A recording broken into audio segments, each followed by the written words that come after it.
Paano kung masaktan ka ng isang taong pinakamamahal mo? May pagkakataon ba na pwede mo siyang mapatawad sa kasalanang ginawa niya? O sadyang kakalimutan mo na lang ang lahat dahil sa kirot na dulot ng pagkakamaling minsang akala mo ay para sa'yo?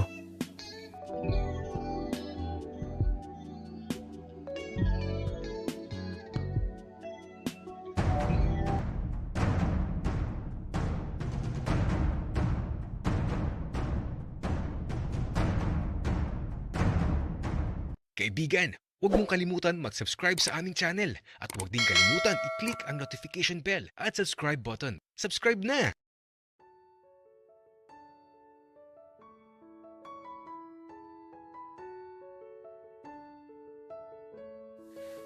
Madilim pa lang. Ginising na ako ni Papa. Nagulat talaga ako kasi naman yung toy niya ang unang naisip ko. Buti na lang talaga't naitago ko yun kagabi. Kasi kung hindi, naku, yari ako. Kaya ito, napakaaga ko talagang nagising ngayong Sabado. At eto, nagkape lang talaga ako tapos isinakay na ako ni Papa sa motor niya. At eto na kami. Pupunta daw kami sa palengke para mamili ng mga gulay. Sa malaking pamilihan kami nagpunta. Medyo malayo sa bahay namin. Pero malapit lang to sa pinapasukan kong school. Papa, bakit parang madami kang binili na gulay? Anak, nakakalaki ng titihan. Kaya huwag ka nang magtanong. Ikaw ni Papa. Nagulat tuloy ako. At aba, nakakahiya. Kasi naman, yung babaeng nagtitinda ng gulay napatawa kay Papa. Nakakahiya Papa, nakakahiya. Bakit kanyang kayo magsalita? Anak, totoo naman na. Pakita mo yung sayo kay ate para maniwala siya. Uy, ka ni Papa. Nakakainis. Ay, naku. At yung tindera tumawa na naman. Medyo may pagkabaliw din tong Papa ko Ay, naku. Kaya eto. Ayaw ko na lang magtanong. Pero bago sa akin ng ganito, yung maaga akong gigisingin para mamalengke. Kung sa bagay, nakakasawa na din kasi talaga na lagi na lang delata yung pagkain namin ni Papa. Kaya ito, kabuntot lang ako ni Papa. Kahit saan siya magpunta dito sa palengke. At madami talagang nagtatanong kung magkapatid daw ba kami ni Papa. At aba, oo daw. Magkapatid lang daw kami. Gagi, ayaw pang sabihin na anak niya ako. Kaya lang, nakakapagod pala mamalengke. Ako ang taga-bitbit ni Papa Pero okay lang. Minsan lang naman ang ganito. Tsaka, madaming nagpapakyut kay Papa dito sa palengke. Inoobserbahan ko kasi ang mga tindera. Kakaiba tumitig sa Papa ko. Kaya ito, naisip ko na talaga na baka kapag nag-asawa si Papa, tapos dito nagtatrabaho sa palengke hindi na ako magtataka. Ang hilig pa humingi ni Papa ng discount. At lagi pa niyang ipinagkakalat na single ako dun sa mga tindera. Gusto ata akong ibenta ni Papa. Kaya naman sa wakas, natapos na kami. Pauwi na ako at ako'y pagod na pagod. Grabe Pero masaya naman. Pagkarating sa bahay, inayos na namin lahat ng mga binili sa palengke. Parang maghahanda sa piyesta sa dami ng binili. Papa,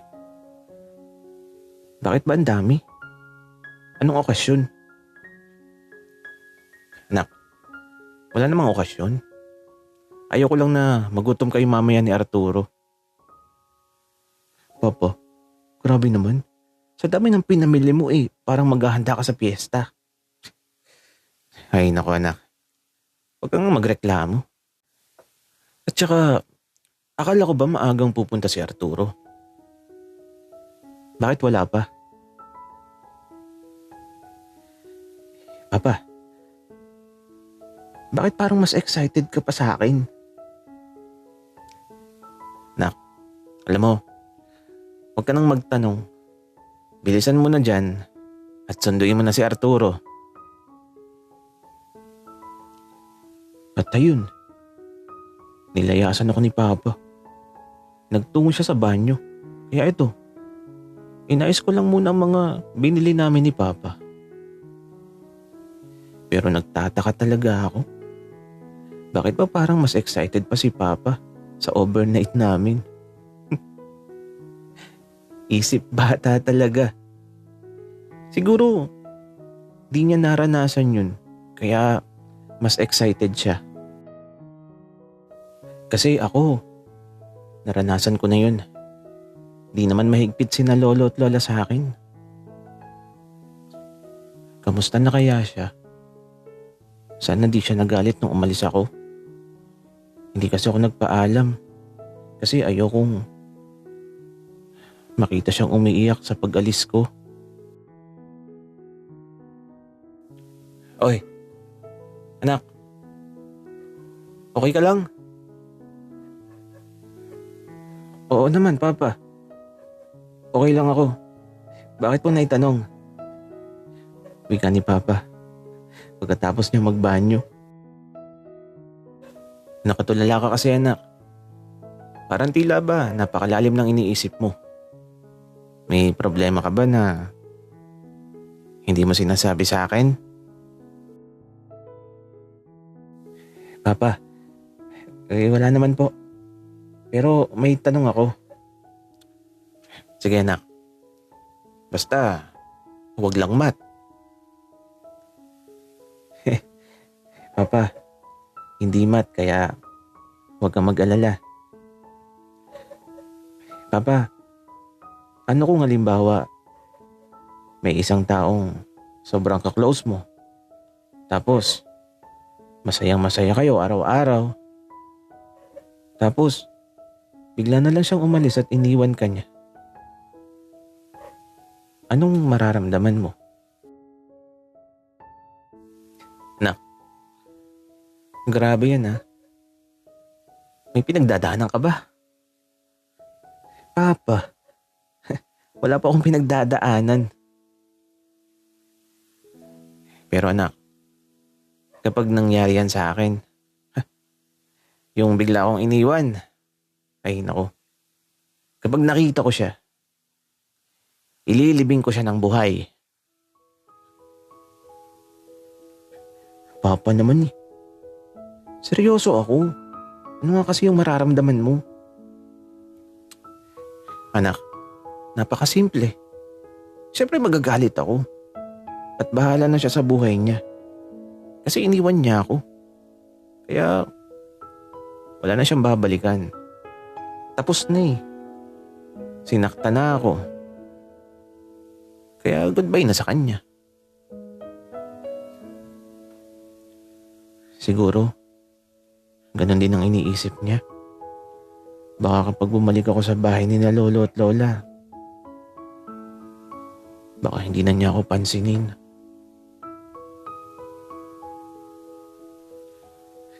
Napapaisip na siguro kayo. Ano bang gusto niyo? Ipapasok ko na din ba ang kwento ko dito? Pero bahala na. Baka gumulo Anak, sunduin mo na si Arturo. Pakibilisan. Opo, Papa. Ay, naku. Bakit pa excited si Papa? Baka mamaya gawin niya akong utusan na. Tapos, sila yung mag-e-enjoy sa overnight. Naku. Hindi ako papayag. Dapat, kasali ako.